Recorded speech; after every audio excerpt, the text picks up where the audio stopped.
лидируют либо транспортные карты, либо социальные карты.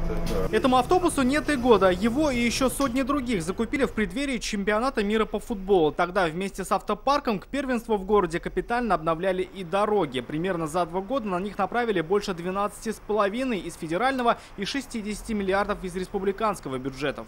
Я думаю, оценку должны ставить наши граждане. В целом, я считаю, в общем, что у нас комплекс работает хорошо. Работа продолжается и в этом году и стала преемницей того проекта, который кардинально изменил дороги в Казани и Челнах. В этом году в этот список вошел и Нижнекамск. Ключевую роль в этом играет федеральный проект «Безопасные и качественные дороги», который стал неотъемлемой частью национального проекта. 500 миллионов столько из федерального бюджета направят на сельские автодороги республики. По данным Минтранса, состояние федеральных трасс здесь в целом на 5% лучше, чем в других регионах страны.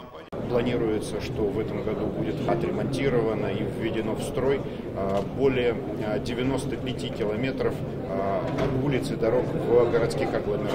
47 километров в Казани, 40 километров в набережных Челнах. И приступаем к реализации проекта по ремонту улиц в Нижнекамске. Столица же готовится к прорыву в общественном транспорте. Научно-исследовательский институт из Москвы разрабатывает проект по внедрению в Казани наземного метро.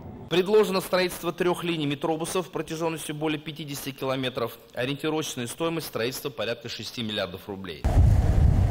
А на водной карте республики, заявили в Минтрансе, появится новая судоходная компания. По планам она будет водить экскурсии по Казанке на судах, собранных в республике. Рамиль Шайдуллин, Ренат Сафин, ТНВ, Казань.